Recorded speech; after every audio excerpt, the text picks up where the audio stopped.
En verdad, los Anunnaki son un grupo de antiguas deidades mesopotámicas, se encuentran en las culturas sumeria, ecadie, babilónica y asiria. Los números exactos, las descripciones y los roles se contradicen entre sí. Según los primeros textos sumerios, los Anunnaki eran los dioses más poderosos del universo y descendían de An, el más grande de los dioses. Más tarde se convirtieron en los 7 jueces que se sientan en el trono del inframundo. Permanecen así durante algún tiempo, incluso en la epopeya de Gilgamesh. Según los antiguos textos babilónicos, eran dioses del inframundo, no del cielo. El nombre simplemente significa descendencia de Anu, o An, el dios del cielo, Enki. El más prominente y probablemente más conocido de los Anunnaki fue Enlil, quien partió el cielo y la tierra en dos. Anu decidió tomar los cielos y dejó la tierra a Enlil y Ki. Ki es probablemente la versión sumeria de la diosa madre, que se ve en las culturas de todo el mundo. La evidencia física de adoración a los Anunnaki es escasa. La mayor parte de lo que sabemos nos llega desde los textos. Parece que cada uno de los Anunnaki fueron adorados por separado en cultos individuales, y debido a esto, no se ha encontrado evidencia de ellos como grupo. Ninguna imagen de ellos juntos. Como tal, las prácticas de adoración de los Anunnaki son escasas. La primera mención de ellos se encuentra en el reinado de la tercera dinastía de Ur. Es un término usado para denotar el día más importante de los sumerios, los descendientes de An. Es difícil saber exactamente qué deidades eran miembros del grupo denominado Anunnaki. No hay una lista completa de ellos que sobreviva. Uno de los textos menciona a unos 50 miembros asociados con la antigua ciudad de Eridu y, sin embargo, cuando leemos sobre el descenso de Inanna al inframundo, solo hay 7. Hay jueces que la condenan a muerte. Hay un grupo de deidades conocidas como los Igigi, y a veces se las confunde con los Anunnaki. Sin embargo, en el poema de Hera, ambos grupos son diferentes. En un mito de inundación, los Igigi son dioses de sexta generación que realizan trabajos para los Anunnaki. Sin embargo, después de 40 días, se rebelan contra sus amos, por lo que Enki, uno de los Anunnaki, los reemplaza con humanos. Las similitudes con el diluvio bíblico y los números son bastante notables. Es obvio que los mitos mesopotámicos influyeron mucho o fueron el origen de gran parte del Antiguo Testamento bíblico. En el texto de creación babilónico conocido como el Enuma Elish, el dios Marduk divide a los Anunnaki y les da rollos. 300 en el cielo y 300 en la tierra. Como agradecimiento, los Anunnaki construyeron Esagila como morada para Marduk, Egil y Ea. Cuando terminaron, se construyeron santuarios. En textos asirios posteriores, eran descendientes de Anu y Ki, que eran hermano y hermana y ellos mismos, hijos de los dioses de los polos celestiales, y cuya herencia se remontaba a los dioses originales Tiamat y Apsu. Aquí comenzamos a ver pistas sobre el uso de estas deidades como nombres para los cuerpos en el cielo, las estrellas que brillan arriba. Este es entonces el breve conocimiento que tenemos de los Anunnaki. Ahora, debemos profundizar más y para ello debemos adentrarnos en su mundo. Apareciendo de la nada y al menos ya en el quinto milenio antes de Cristo, la civilización más antigua conocida, los sumerios de Same, en Mesopotamia, fue inicialmente una cultura no semita. Para el año 3000 a.C., y como resultado de su sofisticada agricultura de regadío, Same floreció como nación, y desarrolló una base de poder considerable a través del desarrollo de sus numerosas ciudades-estado como Ur, Irak, Eridu, Lagash y Kish. Se dice que los sumerios inventaron la escritura cuneiforme y estaban muy adelantados a su tiempo, con conocimientos avanzados en música, poesía, arte, matemáticas, astronomía y ciencia.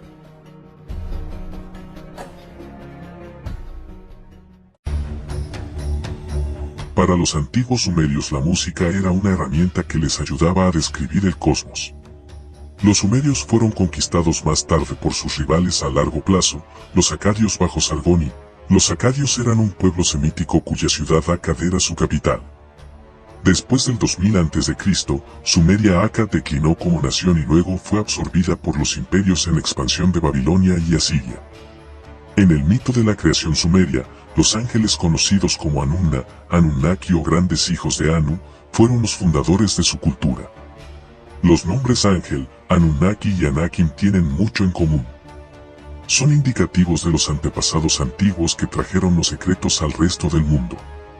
Curiosamente, Anunnaki es fonéticamente similar al hebreo Anakim, la raza gigante que apareció en la historia más tarde, y también a Angak Cook, el chamán de Groenlandia a Alaska. Ellos eran conocidos como los resplandecientes. Los relatos más antiguos de los resplandecientes se pueden encontrar en 4 fuentes principales. En primer lugar, en las tablillas sumerias de la biblioteca de Nippur, donde se los nombra Anunnaki. En segundo lugar, en el libro de Enoch, donde se los denomina ángeles, vigilantes y nepilim. En tercer lugar, en el libro de los jubileos, y en cuarto lugar en el libro bíblico del Génesis, donde se les da el nombre de Elohim. En sumerio generalmente se traduce como Dios, pero el femenino Elohim es el plural de él en masculino. En Génesis, también se usa la frase a Elohim, que significa Elohim. El significado de esa palabra es brillo e iluminación. De hecho, la palabra semítica Hem se encuentra en muchos idiomas antiguos. Por ejemplo, el anglosajón Ael significa ser resplandeciente, por lo que Elohim debe traducirse no como Dios, sino como el resplandeciente. En cambio a Elohim, en plural, debe leerse como los resplandecientes. Encontramos que este es el término más comúnmente usado en el Antiguo Testamento para Dios y, de hecho, para todos los demás dioses, ya que los escribas incluso reconocieron otros dioses en ese momento. El nombre Sumer proviene de Shame y significa literalmente la tierra de los vigilantes. No es otra que la antigua tierra bíblica de Shinar, que asombrosamente significa el lugar de los resplandecientes. Los resplandecientes están en la Biblia y han estado allí desde que se escribieron. Elohim generalmente se traduce incorrectamente como Señor, y si lees la Biblia y reemplaza Señor y no te olvidas de las palabras añadidas, con los brillantes verás una diferencia notable. Una lectura ahora de cómo estaba destinado a ser. Ahora tenemos la luz brillante del conocimiento del que se habla en 2 Corintios 4, 6. El Señor Dios de la Biblia es la luz que hace nacer la chispa divina de Cristo. Una lectura pura de la comprensión global de que Dios era la base de la iluminación, el fuego, el sol, la luz y las cabezas de los que brillan desde ese resplandor, la fuente de la inteligencia misma. Anu o An era el cielo principal, Dios del sol, y significa brillar. Los Anunnaki por lo tanto significan soles resplandecientes o soles de luz. En Irlanda el término para brillar era Aine. Puede haber una conexión aquí con los brillantes de Irlanda y la serpiente que San Patricio había sacado de la isla Esmeralda. Además, hay una tribu seminómada que adora a los osos en Japón conocida como Anu. Los Anu parecen caucásicos con cabezas redondas, piel blanca, cabello grueso y ondulado y ojos grises o azules. Se dice que los Anu han estado viviendo en muchas de las islas de Japón como Okinawa durante más de 7.000 años, y se dice que los Anu comparten una similitud lingüística con los vascos que viven en los Pirineos, las montañas que limitan con España y Francia. También es interesante el hecho de que en estas regiones de Anu se han encontrado varios círculos de piedra con la piedra delgada y vertical en el centro, similar a los que se encuentran en las Islas Británicas y en otros lugares. Estos Anunnaki, o resplandecientes, eran personas cultural y técnicamente avanzadas, que se asentaron en un valle montañoso en el Medio Oriente alrededor del 8200 a.C., y como su principal preocupación establecieron un centro agrícola que ahora conocemos como el Jardín del Edén, para la enseñanza y capacitación de los locales. Miembros de la tribu fueron descritos como el semblante resplandeciente de los señores del cultivo elevados a dioses. Anu y su esposa Antu tuvieron 2 hijos. Enlil, el dios de la tormenta, gobernaba el aire y la atmósfera, y Enki, el agua. Enki es también el sabio maestro conocido como Ea, que condujo a los seres peces que venían del mar o incluso del otro lado del mar. Enki fue representado como una cabra con cola de pez, que se convirtió en el signo de Capricornio. Enki o Ea consorte era Damkina y sus hijos eran Marduk y Asarluí. Enlil, también conocido como Baal, y cuya ciudad patrona era Nippur, gobernó más tarde en nombre de Anu. Los primeros sumerios se describieron a sí mismos como constantemente nutridos por la leche de la gran diosa Madre Luna. Los sirios la conocían como Atargatis, la sirena. El hijo de Endo y Nindo era el dios de la guerra, Mainet, también conocido como Nimrod. A diferencia de Horacio y como Osiris, se asoció con la constelación estelar de Orión. También tenemos Nana, quien era la diosa de la luna, y Yutu, el dios del sol, también conocido como Okmas y Shamash.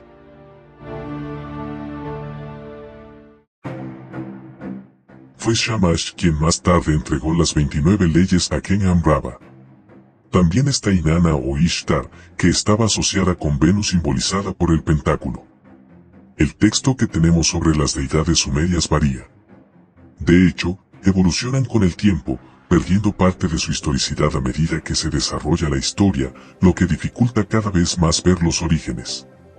Intentar aportar claridad a las historias de las deidades sumerias y mesopotámicas es como intentar aprender mandarín al revés. Sin embargo, debido a los nombres que se nos dan, como Enki, por ejemplo, quien se identifica, estamos siendo llevados a hacer una referencia cruzada de los Anunnaki con los seres de peces que parecen haber desembarcado en Sumeria. Todo, desde lugares como el Mar Rojo y el Golfo Pérsico, y en un tiempo algunos lugares que ahora se pierden en la antigüedad.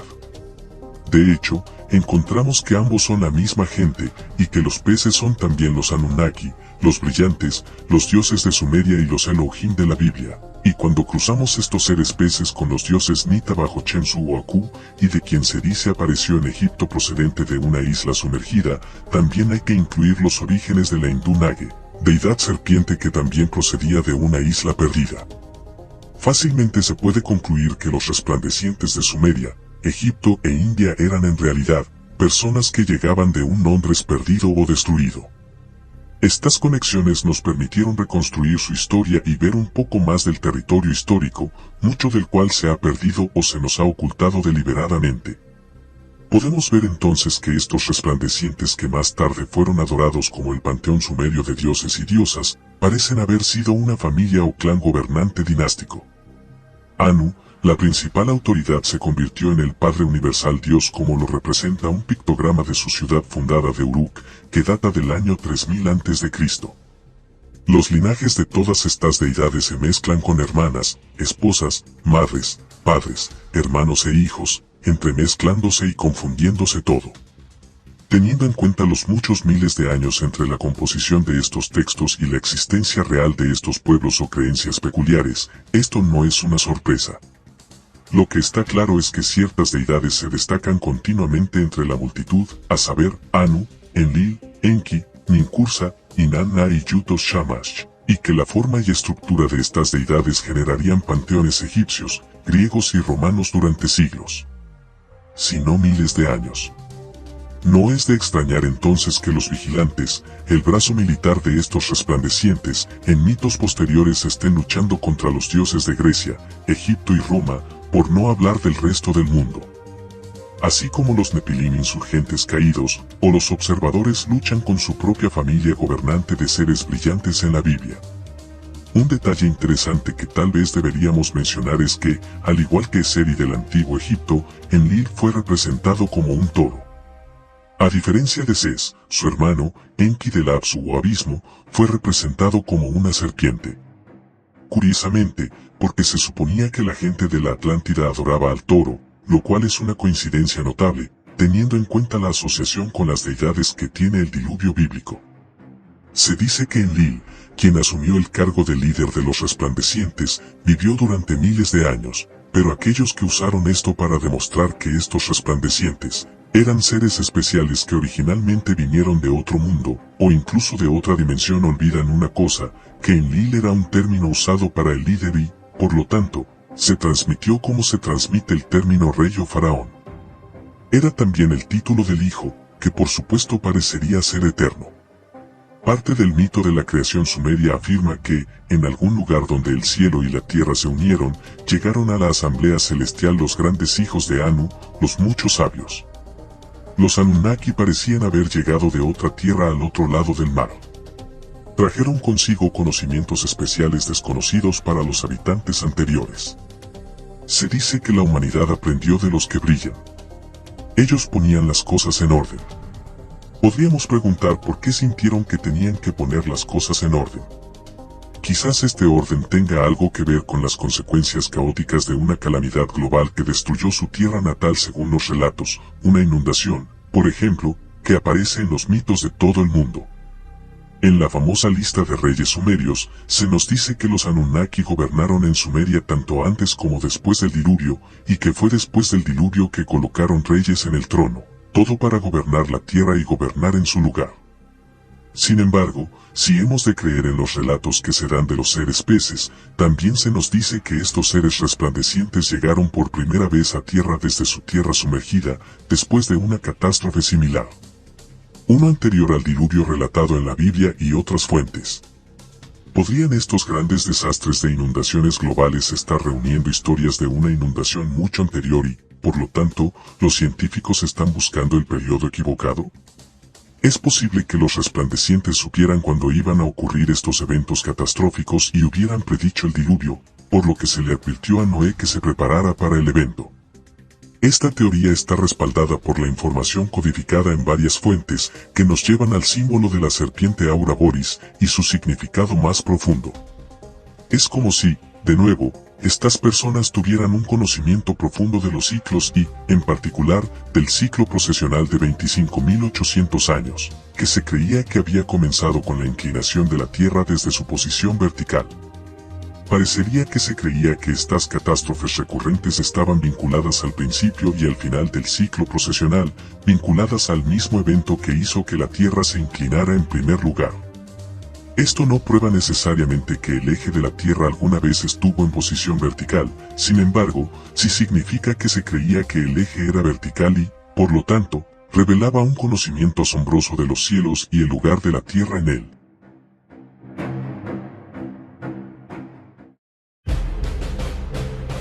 Hay evidencia de que el centro de la eclíptica, que era la morada del Dios Padre, ya que en realidad los antiguos egipcios lo llamaban Anu, así como el ojo de Ra. Además, los antiguos astrónomos de estos resplandecientes debieron creer que el ciclo procesional estaba vinculado con el propio ciclo de vida de la Tierra, o ciclo de reencarnación. Y así la Tierra siendo erguida traería una existencia más armoniosa y equilibrada. No más catástrofes globales, un ciclo sin nacimiento, muerte, renacimiento. En otras palabras, la Tierra como el hombre espiritual que busca salir y salir del ciclo de la reencarnación, y todos los ciclos para el caso habrían sido vistos en la posición perfecta y la condición espiritual perfecta. También encontramos que estas personas también se denominan Igigi, que también era el nombre del rey después del diluvio. Los Igigi en ciertos textos parecen hacer el trabajo de los Anunnaki, mientras que en otros son iguales y se habla de ellos al mismo tiempo. En la epopeya de Anso, los Igigi son superiores en el sentido de que los Anunnaki son del Apsu, o de las profundidades.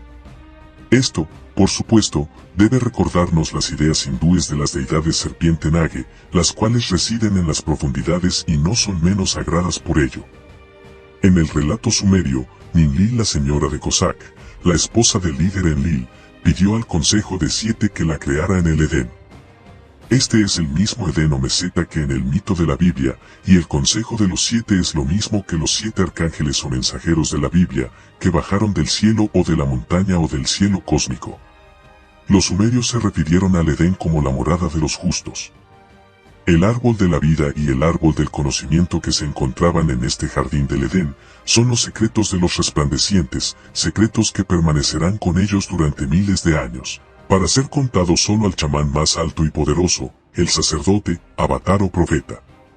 En sus trances oníricos, el chamán vio y experimentó el árbol que los llevó al cielo, que más tarde se convirtió en el árbol de la vida en el sistema de la cábala hebrea y como si reflejara los 7 niveles de chakras de la columna vertebral humana y los procesos involucrados con el propio acceso.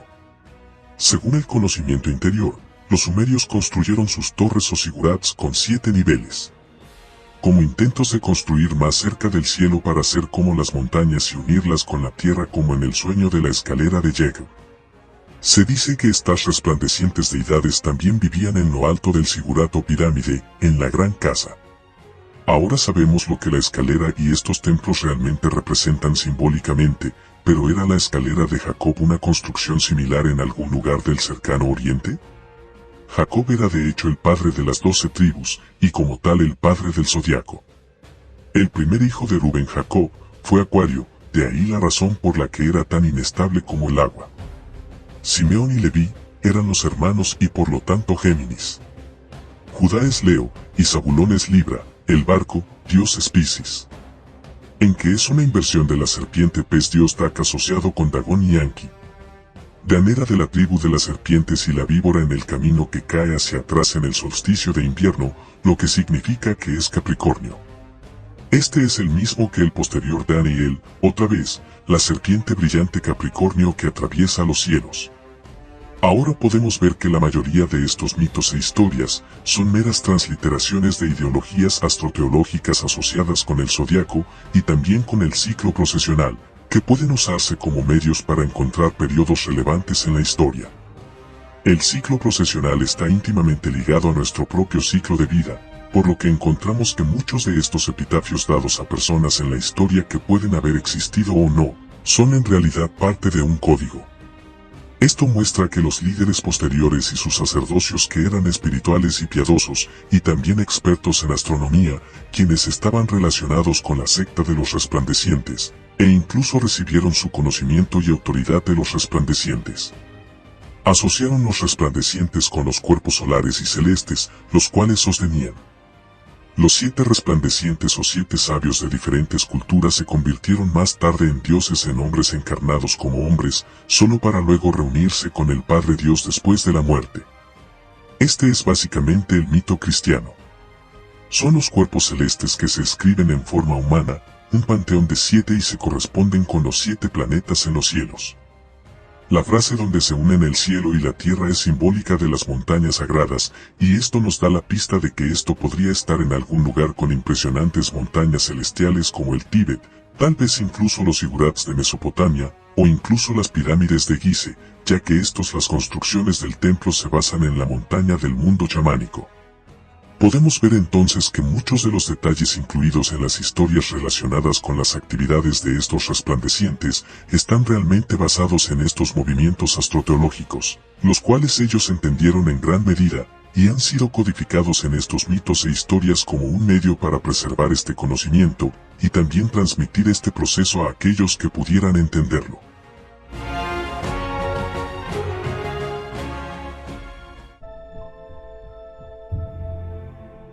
La información codificada añadida, que también hace que estas historias sean un tanto confusas, la historia de los Anunnaki no es, por lo tanto, solo una competencia de Mesopotamia. De hecho, es un sistema universal observado en el cielo, y es por eso que se pueden encontrar similitudes en todo el mundo en culturas antiguas.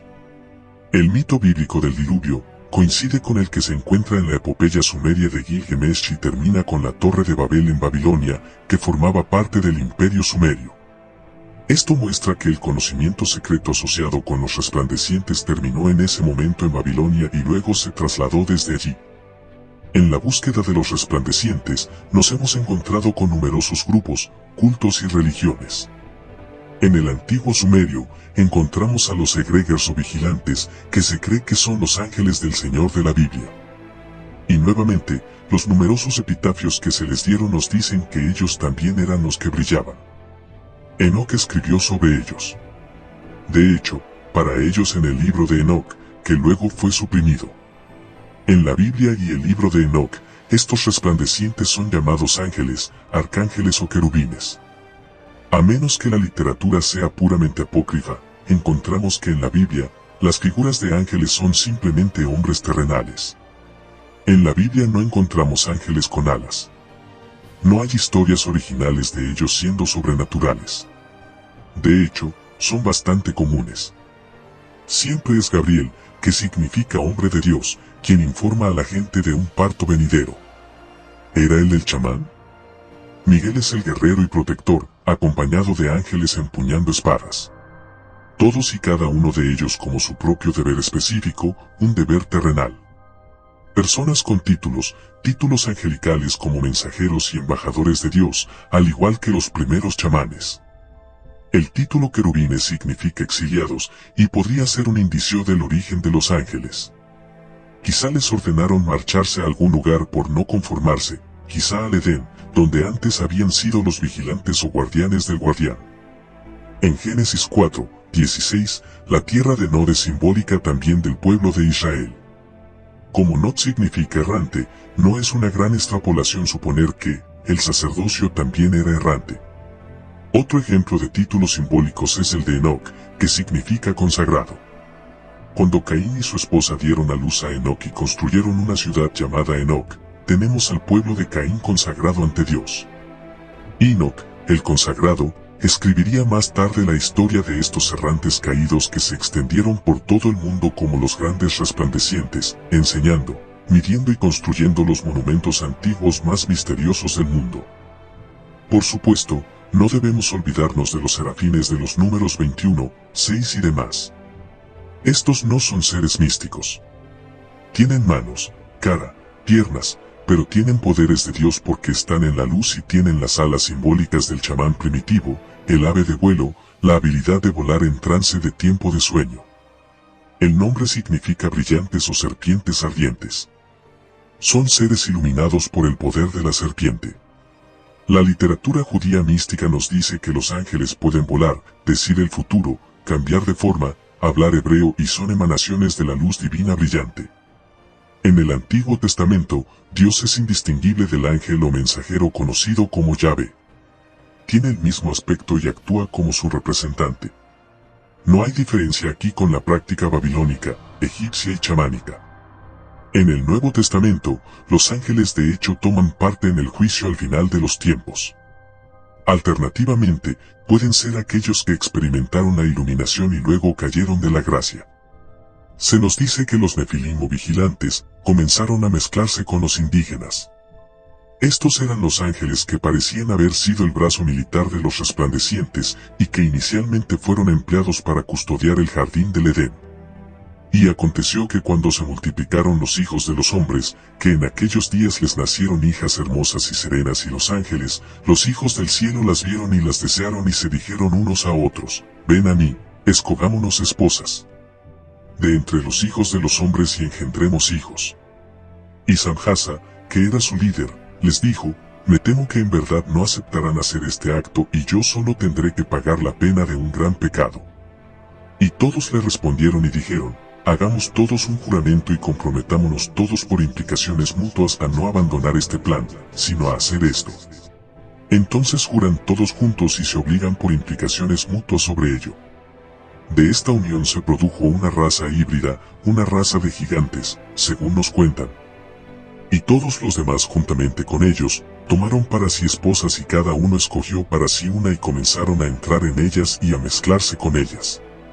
Les enseñaron amuletos y encantamientos y el corte de raíces, les enseñaron plantas y quedaron embarazadas y engendraron grandes gigantes cuya altura era 900 metros, los cuales consumieron todas las adquisiciones de los hombres. Y cuando los hombres ya no pudieron sostenerlos, los gigantes se volvieron contra ellos y devoraron a los de su especie, y comenzaron a pecar contra las aves y las bestias, los reptiles y los peces, y a devorarse la carne unos a otros y beber la sangre. Y entonces la tierra puso acusaciones contra los inicuos.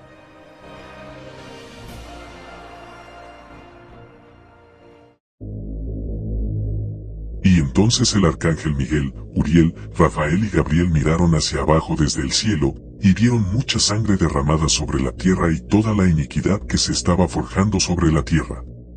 Estos insurgentes también les transmitieron conocimientos y les enseñaron el combate y la fabricación de armas.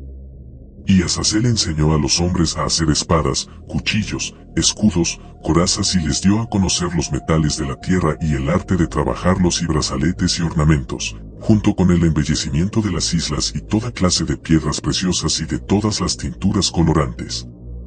Ellos se levantaron en mucha impiedad y cometieron fornicación, fueron descarriados y se corrompieron en todos sus caminos. Samjasa enseñó encantamientos y esquejes de raíces, Armorus, la resolución de encantamientos, Barchel enseñó astrología, Cocobel las constelaciones, Acrahui los signos de la tierra, Chamsel los signos del sol y Sario, el curso de la luna. Y a medida que los hombres perecían, lloraban y su grito subía al cielo y todo esto se veía como una violación al conjunto de leyes establecidas por los resplandecientes que estaban poseídos por su conocimiento. Dicen que lo ha hecho Azazel, quien ha enseñado toda injusticia en la tierra y ha revelado los secretos eternos que fueron preservados en el cielo, que los hombres se esforzaban por aprender, y Samjasa, a quien le has dado autoridad para llevar a todos sus asociados. Y se han ido a las hijas de los hombres sobre la tierra y se han acostado con las mujeres, se han contaminado y les han revelado toda clase de pecados. Las mujeres han dado a luz gigantes y por eso toda la tierra se ha llenado de sangre e injusticia. Enoc, un escriba que fue instruido por los resplandecientes, fue entonces empleado como mensajero o intermediario entre los resplandecientes, y estos caídos que habían decidido abandonar su divinidad para vivir entre las tribus del hombre. Luego, Enoc fue enviado a decirles a los insurgentes que se les había dictado una sentencia severa y que pronto serían castigados. En resumen, el castigo enviado es el diluvio. Es como si los resplandecientes quisieran lavar los pecados de la tierra que habían creado los suyos, los caídos. En la Biblia se nos dice que Dios, o más bien los dioses conocidos como Elohim, le hablaron a Noé diciéndole que las estaciones de verano e invierno serían más extremas a partir del diluvio. Esto apoya y es apoyado a su vez por el libro de Enoc, que dice como en aquellos días Noé vio que la tierra se había hundido y que la destrucción estaba cerca. Y él dijo, decime lo que está pasando sobre la tierra porque la tierra se fatiga y se estremece violentamente. En la versión King James de la Biblia, encontramos esto, he aquí, el Señor vacía la tierra y la devasta y la trastorna y dispersa a sus habitantes. La tierra se tambaleará de un lado a otro como un borracho. En el Salmo 68 versículo 8, está escrito, la tierra tembló, sus cielos también cayeron ante la presencia de Dios. E incluso el mismo Sinaí se conmovió ante la presencia de Dios. La caída del cielo significaría que para los observadores en la región del Sinaí, la tierra debajo de sus pies se inclinaba relativamente hacia arriba y hacia el norte. En su libro escrito, Platón describe una terrible catástrofe en la que la tierra se movió hacia adelante y hacia atrás y nuevamente hacia la derecha y hacia la izquierda, hacia arriba y hacia abajo, vagando en todas direcciones en las 6 direcciones. Pero como ahora han reconocido muchos eruditos e investigadores, se dice que el Dios de la Biblia y sus ángeles son los sumerios Anim y sus hijos, un séquito, los Anunnaki o seres resplandecientes que, según se informa, aterrizaron en Mesopotamia y allí crearon el jardín del Edén. Así que ahora debemos sacar una conclusión. Cuando comenzamos por primera vez en esta tarea de descubrir a los Anunnaki, encontramos una serie de historias complejas y desconcertantes que parecían tener poco sentido. Lentamente hemos separado los nombres, lugares y mitos para revelar algo muy simple. Hace muchos miles de años, ocurrió algo catastrófico y un pueblo sabio y muy informado huyó. Eventualmente aterrizaron en algún lugar de Mesopotamia donde se encontraron con un pueblo menos desarrollado. La civilización surgió cuando la gente nueva enseñó a su gente nueva cómo construir, matemáticas, astronomía, agricultura y mucho más. Su sabiduría era tan grande que generaciones posteriores los llamarían dioses y ángeles. Habían descendido de la resplandeciente hueste celestial, pero las divisiones se establecieron a medida que las dos culturas se reproducían y hacían que la línea de sangre fuera menos pura.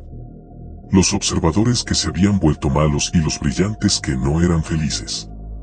En un cuento simple, esto se ha vuelto muy complejo durante vastos periodos de tiempo. En nuestra era, se está confundiendo aún más por la adición de orígenes extraterrestres para los Anunnaki. Sin embargo, no hay necesidad de tales imaginaciones. Simplemente existe la necesidad de comprender el tiempo, la cultura, los sistemas de creencias y la mente de nuestros ancestros muy humanos. Así que si te gustó este documental, me sería de mucha ayuda tu suscripción a mi canal, un me gusta al video o un comentario de apoyo.